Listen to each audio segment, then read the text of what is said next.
Okay, so this is the PowerPoint from last time, entitled Addictions and Family Counseling. If you pull it up on Blackboard, you'll notice that on the first page it says evidence-based practice resources. So the reason why I would like to share the primary importance of this class is to be able to take the material and apply it to whatever job you might have, whether it be counseling families, working, if you decide not even to go into counseling, if you decide to go into a different field, I want you to be able to find some resources that you can actually use in your life from this class. So for those of you that are familiar with, let me spit out my gum because this is annoying me. Can't imagine what it's like for you. Pardon me. So,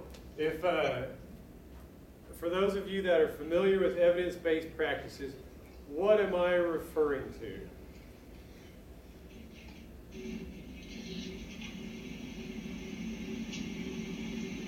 You mean like methods that have proven to be effective for clients? Pretty good. I like that definition.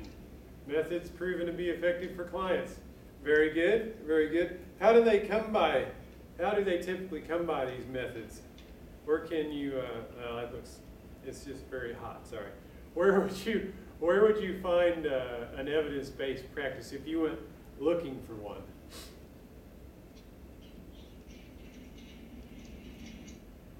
Because after all, what we'll want when we're practicing is to be able to do things that have been shown to work. We don't want to just go out there and I'm just going to shoot the bull with this person for about 6 months and hope they get better. And I've seen that, which is not good, because that hurts us all as professionals. So where would we go about finding these? How do these come about?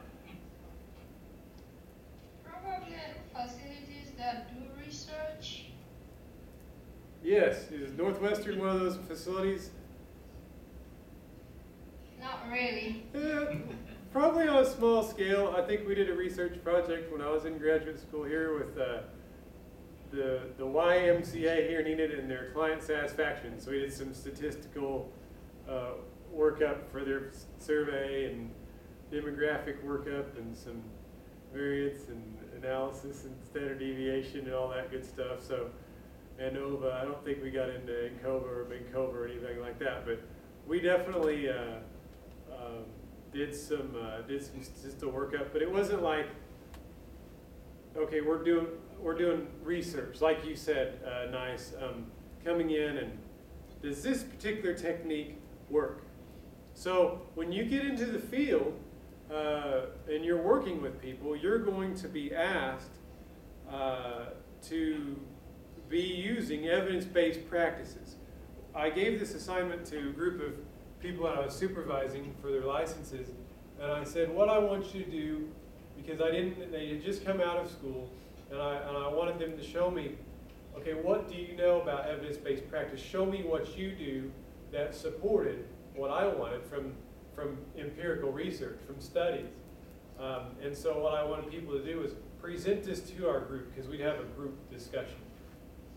And so I had one person come in and they did a mask assignment. So they had kiddos in their group, they draw a mask of what they put on for the exterior world versus what they felt inside. And so, is that evidence-based? Would that be considered true evidence-based practice?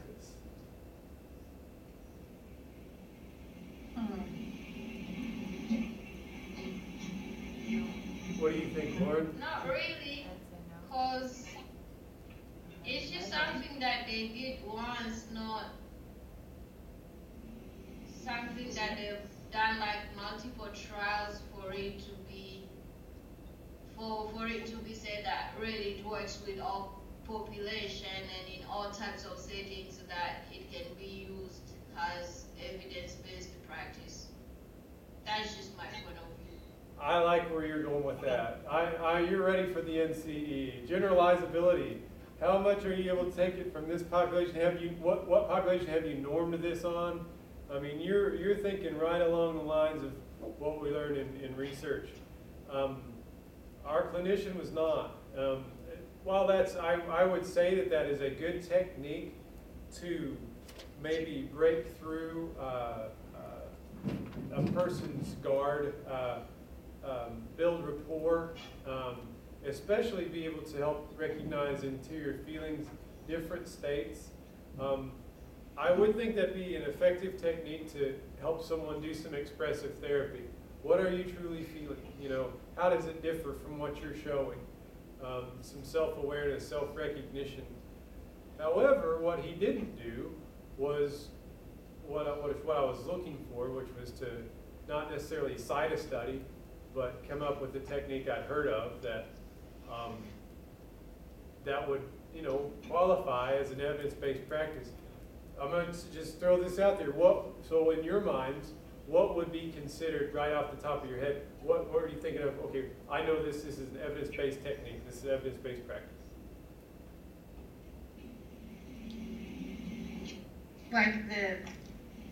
Would it be like Milgram's experiment?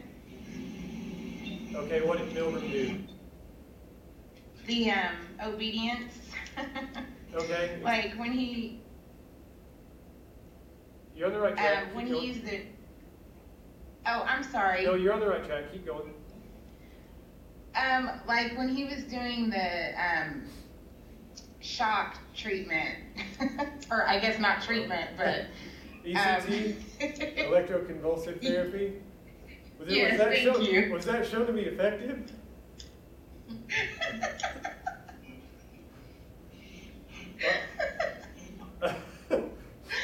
I don't know that it was necessarily ethical, but yeah, he was trying to do some studies.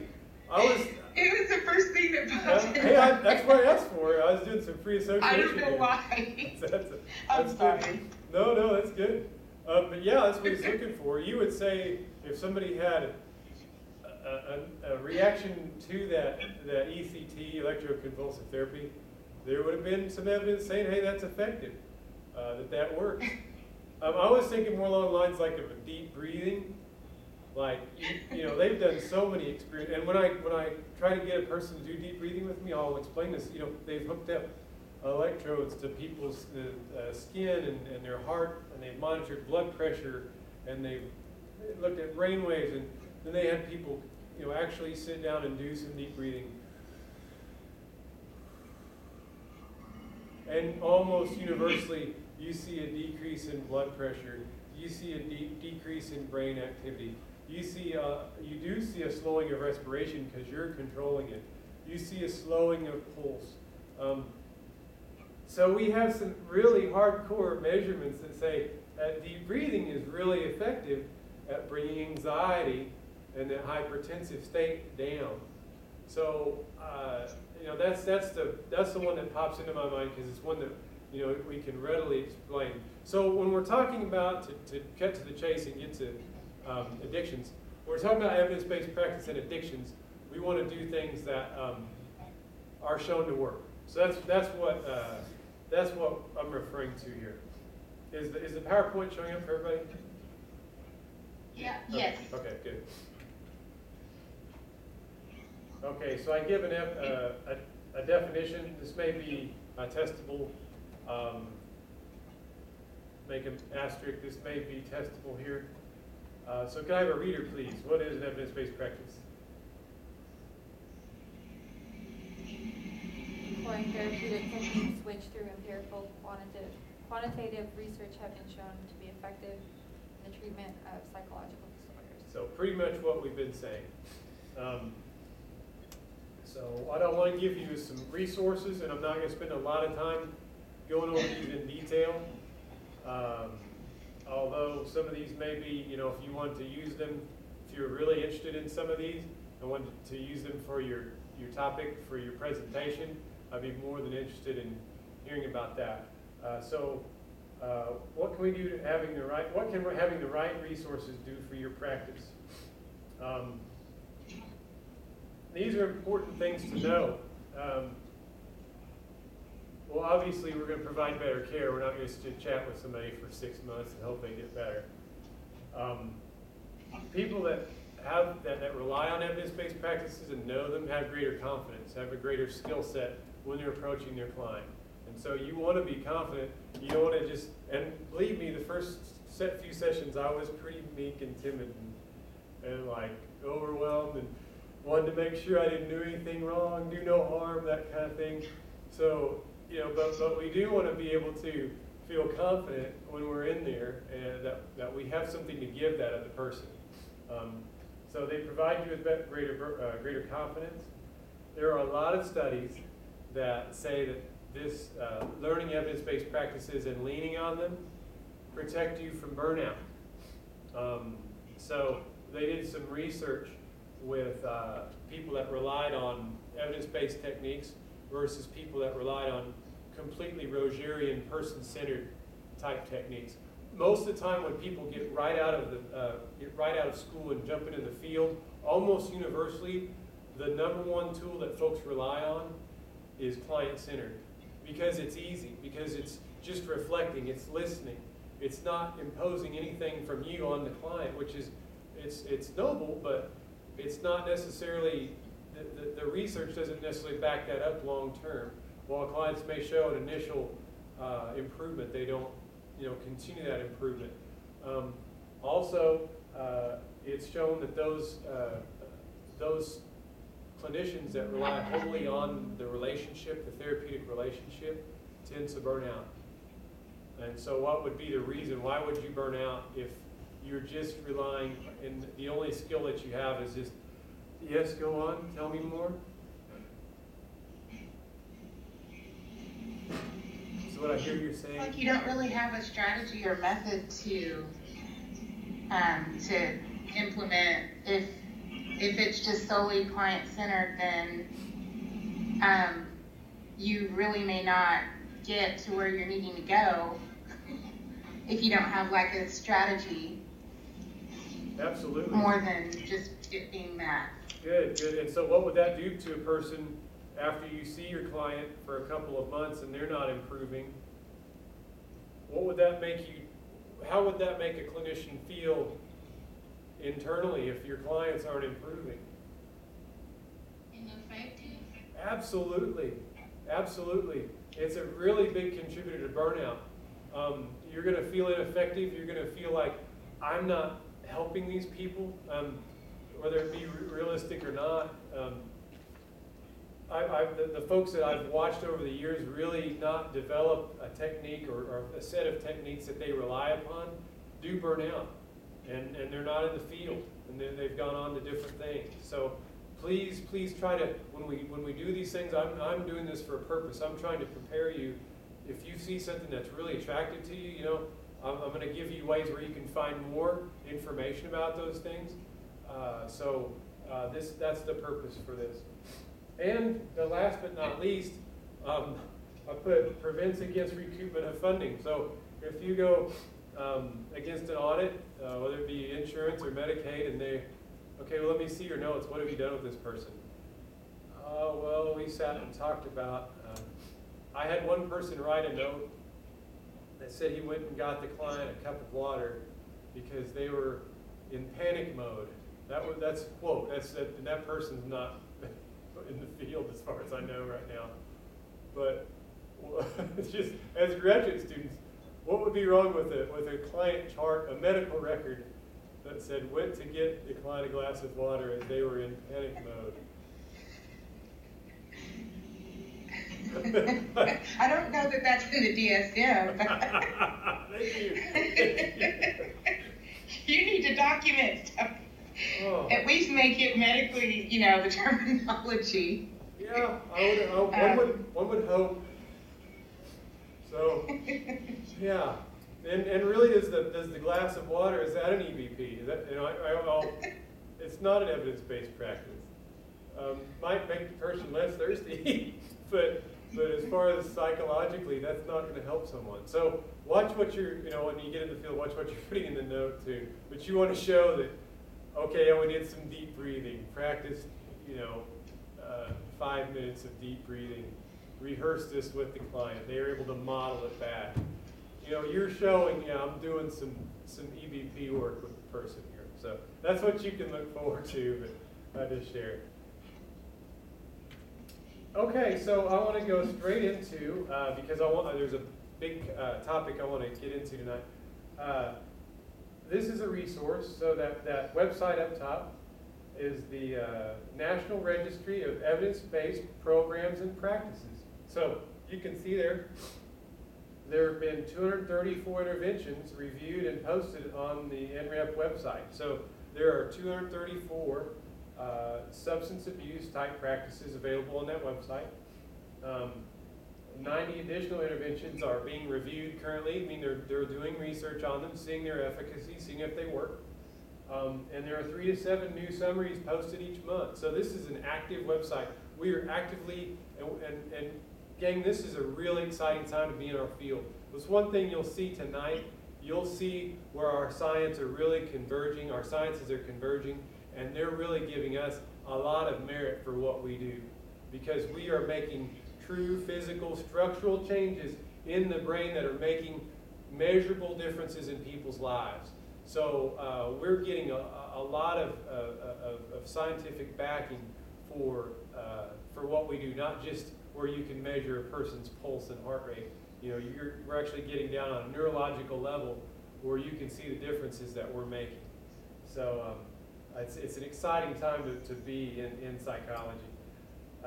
You can see that it's visited relatively heavily. There's 13,500 visitors each month to the site. So I encourage, if you're interested, to jump in and be one of those visitors.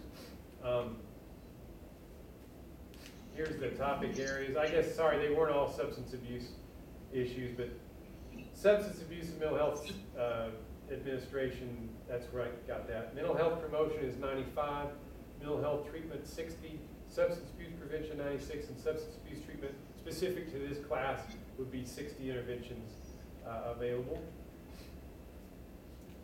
There are also, and I'll pull that up. I might as well. Got just a minute. See if I can get that to come up.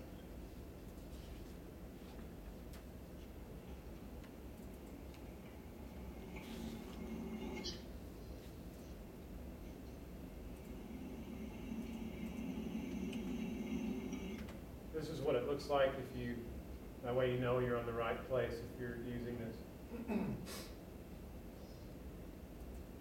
Oops. So here it says evidence-based programs practice. Find an intervention. Advanced search, view all interventions. We'll just take a look at them all for now. You see a woman's path to recovery based on a woman's addiction workbook. In 2008, describes the evidence-based practice, 12 90-minute sessions conducted over 8 weeks. That tells you kind of how the modality works. There's some real descriptive, so you can peruse these pretty quickly looking at their box here. Urban location there. Maybe you couldn't transcend into a rural environment. Maybe you could. You just have to look at the text and make a common sense guess. One of the things we don't have yet is a comprehensive look at every culture, every situation. So sometimes it's using your best judgment as a clinician to grab the technique that best fits your population, or the one that you're most familiar with that you can adapt to specific populations to make work. As long as you can make an argument that I am using something that's shown to work, you're going to be okay.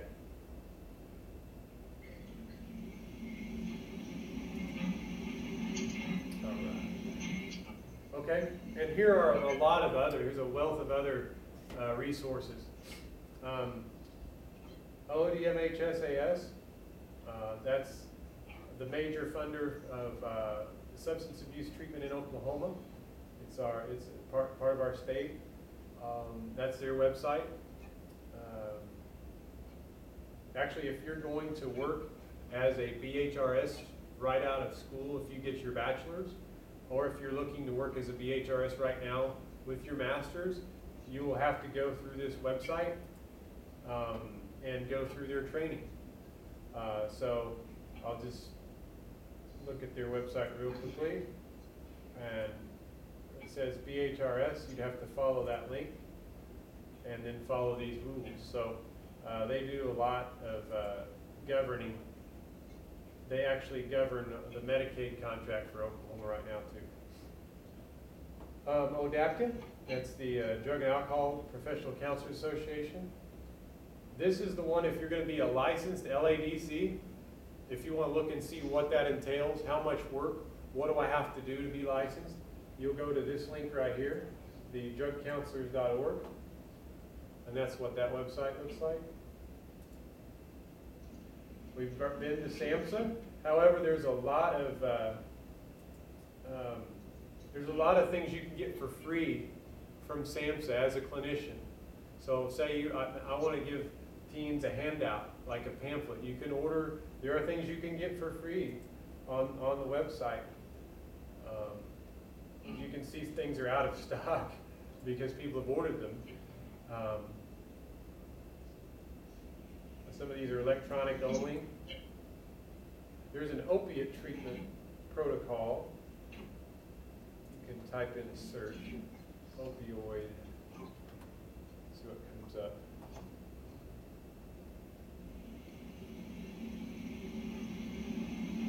It's like we talked about treatment for opioid addiction. You can pull this up. And it's got this big, it goes through the evidence. What research have we done for medication-assisted opioid treatment?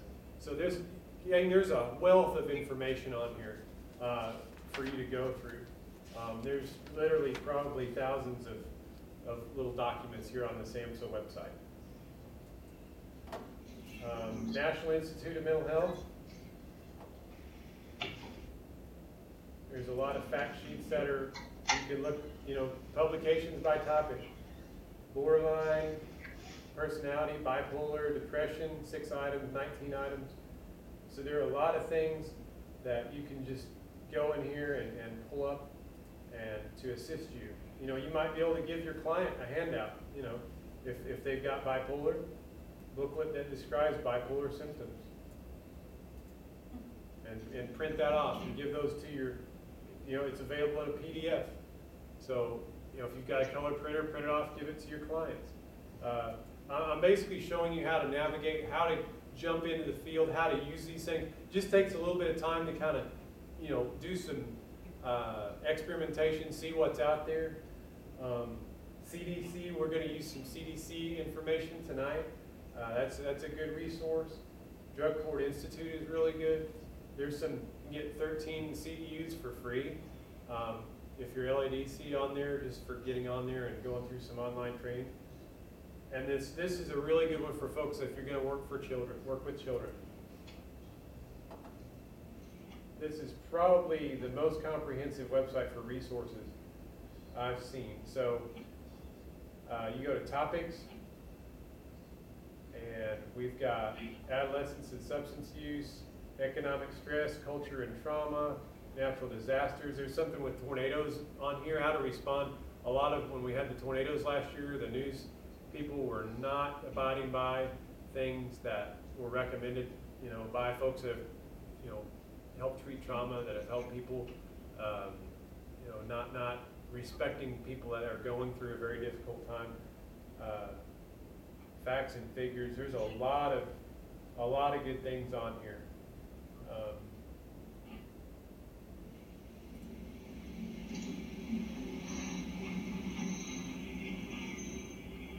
So here's like understanding substance abuse in adolescents, primer for mental health professionals. You got 3 different fact sheets. So you can see under each one of those is a whole host. I mean, there's just literally thousands of things out there for you guys to access, just knowing more to how to get there.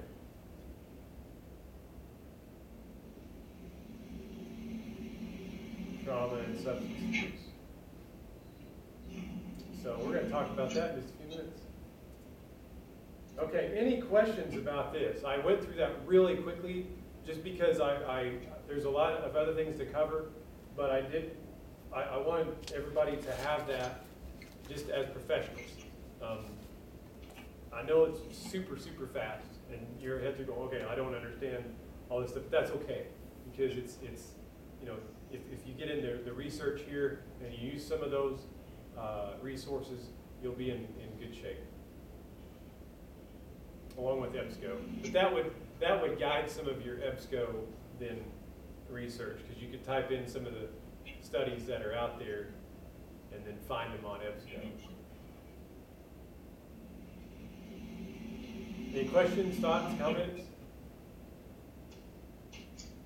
That's a really cool website. Very resourceful.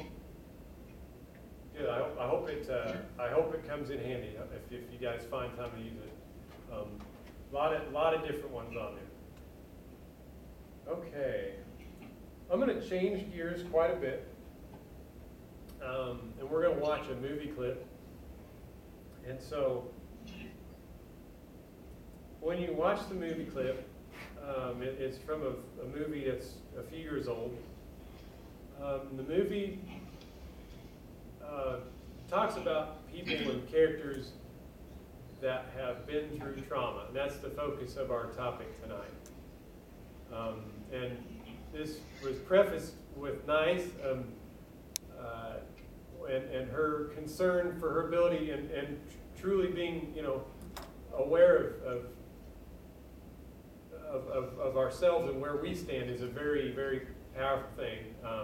But like, for instance, being able to have empathy for our clients, being able to truly be there and have their best interest in mind, putting our judgment aside, I wouldn't be able to work with pedophiles. I'd want to jump over the table and pound them. I mean, that's just, that doesn't sound like a professor, doesn't sound like somebody in psychology, but I've seen too much damage from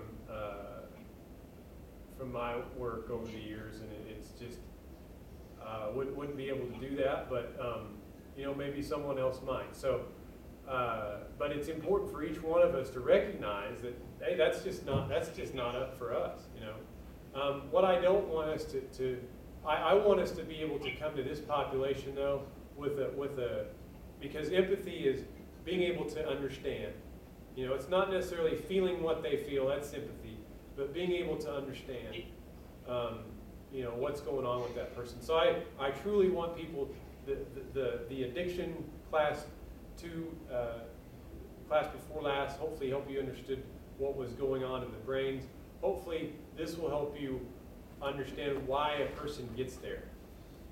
So with that preface, I'm going to go ahead and start this video, and just observe it and kind of think, and I'm going to ask you kind of your impressions after you watch it.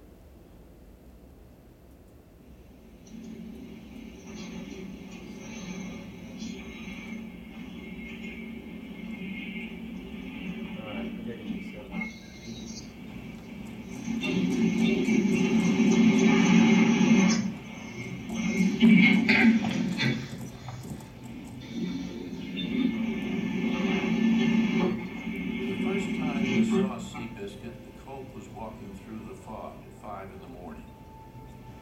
Smith would say later that the horse looked right through him, as if to say, what the hell are you looking at?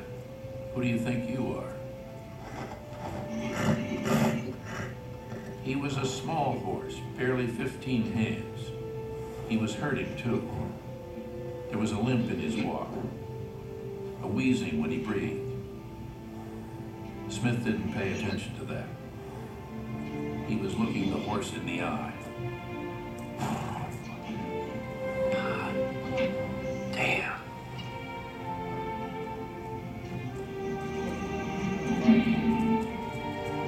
He was the son of Hardtack, sired by the mighty Man-O-War, but the breeding did little to impress anyone at Claiborne Farms.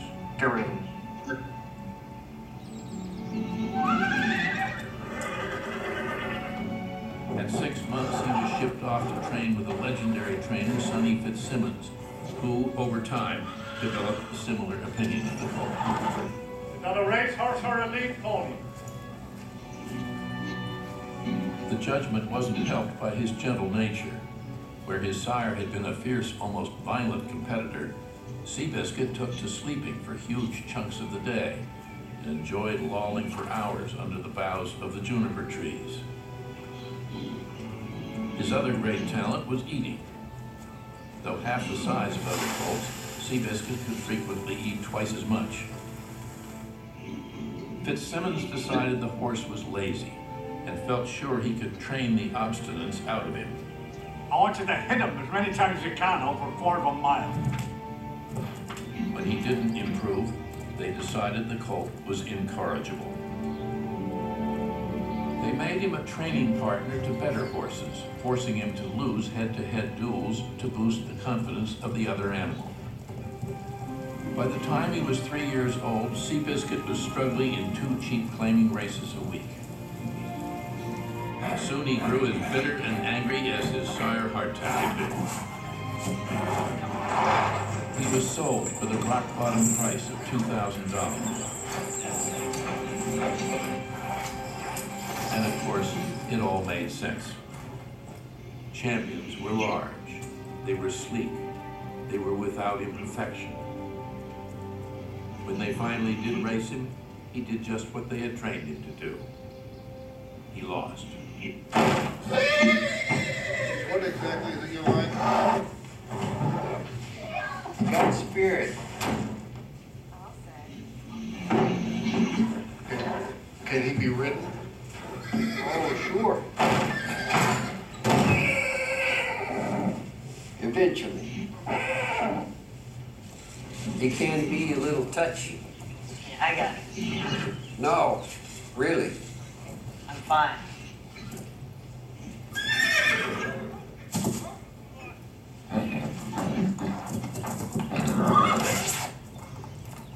Christ! Of course it's nuts.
Hungry?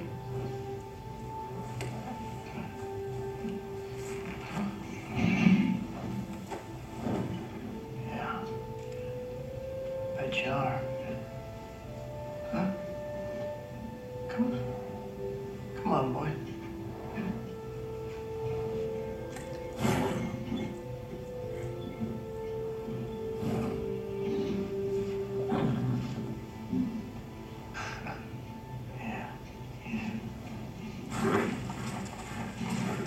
Why don't you just breeze him around one turn, give the folks a look.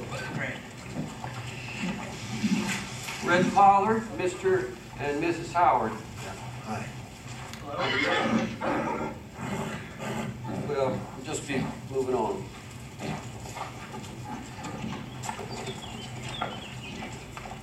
Does he breathe? Well, we'll find out.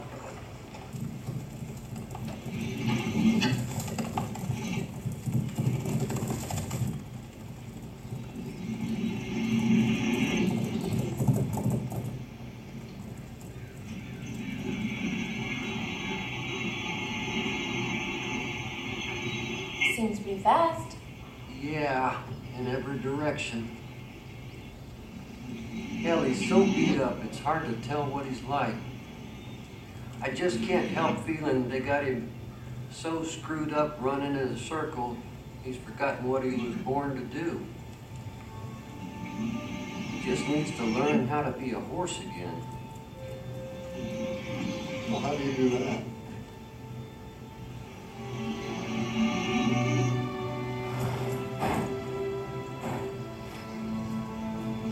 How far you want me to take? Charlie, stop. Okay. It seems like a pretty good ride. Hope so.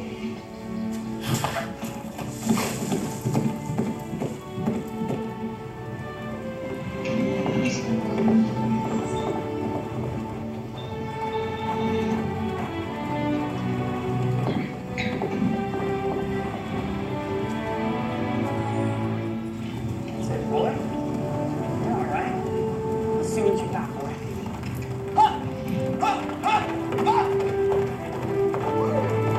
That's it.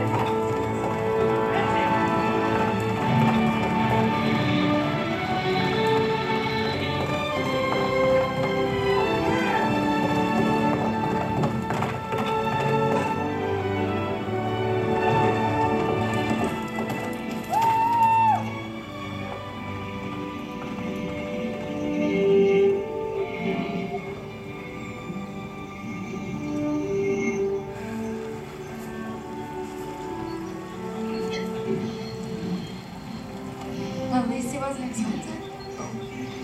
That's true.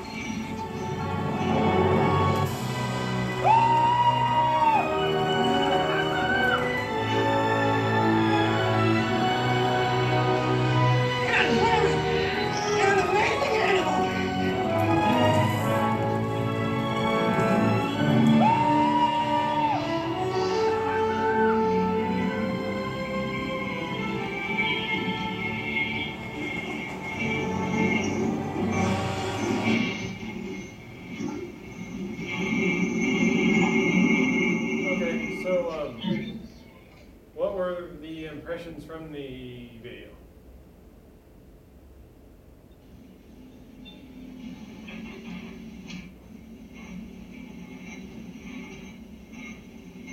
What did you see? What did you observe?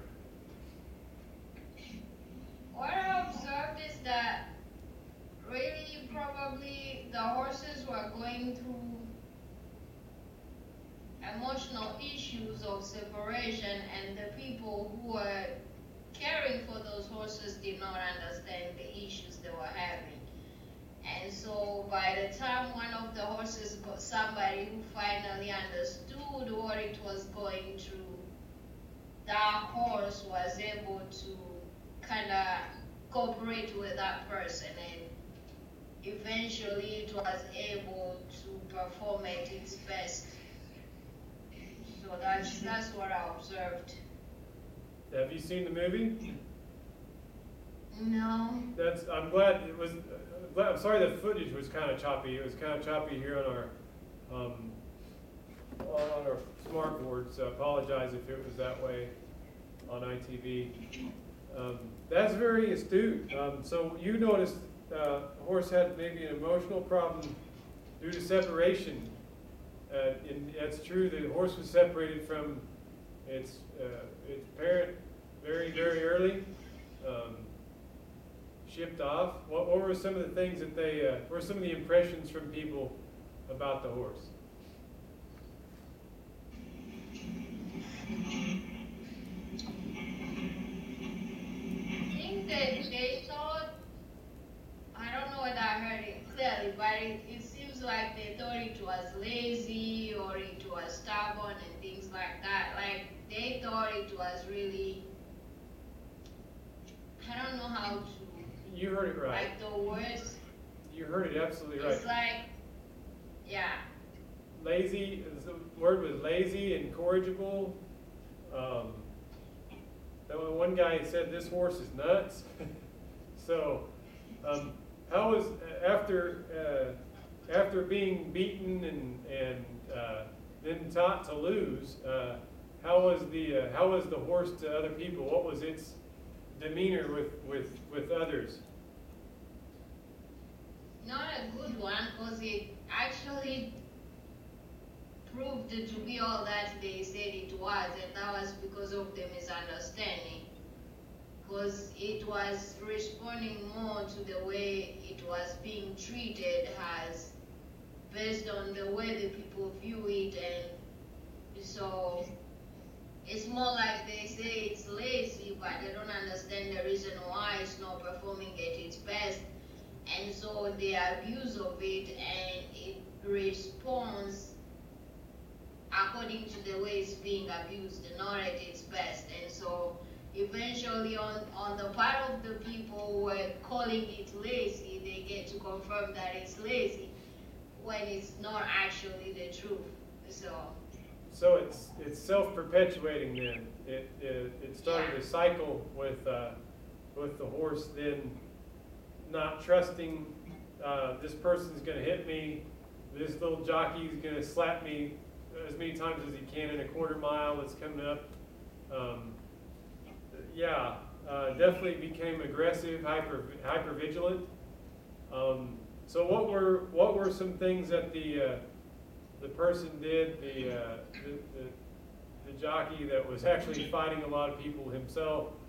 What was the reaction to that person? How did that person make a difference? What did you notice?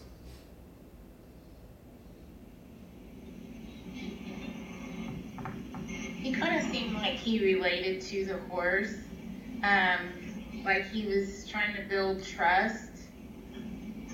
How did he try to build trust? I like where you're going with that. How did he try to build trust? Well, in the one scene where he was offering the apple, the eye contact and just kind of even speaking the way that he was speaking to the horse, and just kind of, it just seemed like he was kind of showing that he was not a threat. Absolutely. Did he come up and try to grab the horse's reins? No. No. How much space did he give that horse? A lot. Yeah, probably, justifiably so.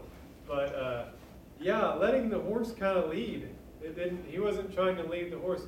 That is, if I took this clip from Seabiscuit, each one of the characters in this movie has gone through their own trauma, from the owner to the trainer to the jockey to the horse. I mean, it's kind of if you've never seen it, I thought it was cheesy when it came out. I was like, I'm not gonna watch that.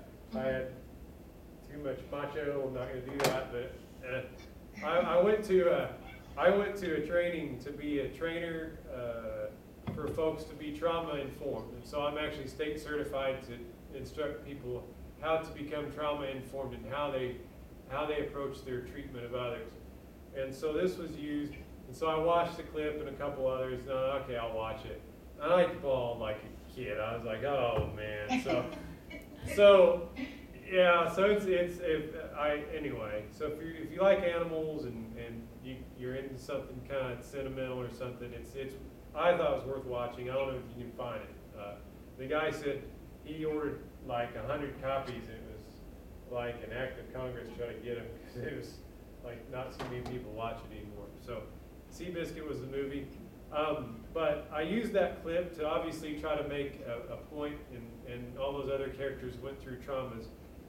But in how you approach a person that's been through a trauma, and letting them, and really if you're helping people through substance use, that little scene of that jockey, offering the food, that non-judgment, that just kind of, I'm just kind of taking a look at what I got here. You are what you are. I might not be able to change it. That's okay. We're not trying to be a jockey and change that person.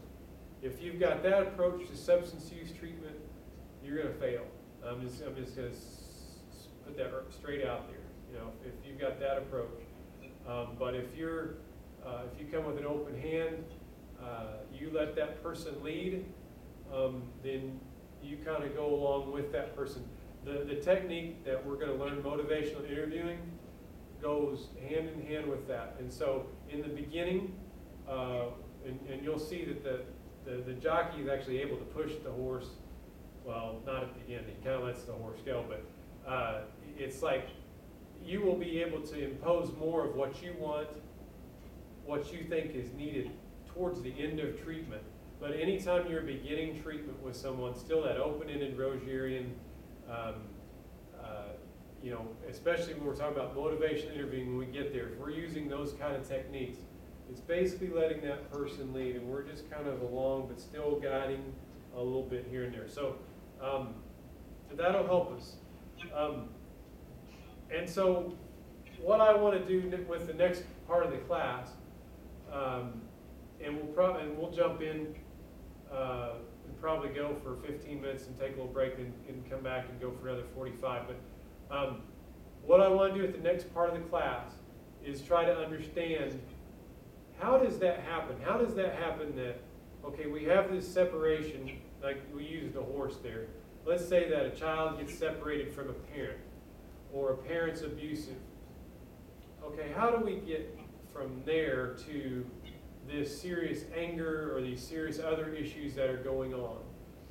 So we will, because the neurological, I told you the other sciences are converging, it's come together, and we can see a very clear picture of what happens now when people go through trauma.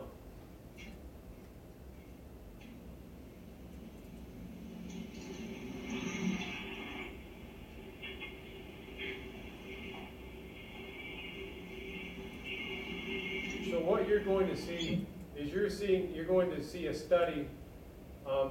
If you're doing an empirical research, and let's say you're a pharmaceutical company, how many subjects do you want to have a pretty good FDA type of case, like my drug should get FDA approval?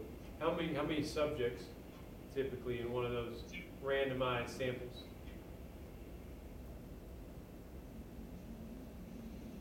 I can't remember. Is it like 100? Very minimally to have power, you want 100. If you're doing research, what really the pharmaceutical companies like about 1,000, maybe 2,000. If you look at their very fine print, that long sheet that they give you with your prescriptions, they like that number. A study we're going to look at that's guiding policy in Oklahoma, Massachusetts, around the country, that's changing the way people approach treatment, has 18,000 participants. Oh, wow. And it started off not in mental health. It started off as a weight loss study. And so we're going to see how we come from a weight loss study with 18,000 participants and how that relates to trauma. Because the researchers that were doing this in the early 90s were not interested in trauma in the least. They were interested in getting people to lose weight. But it has evolved, and it's gained a lot of traction.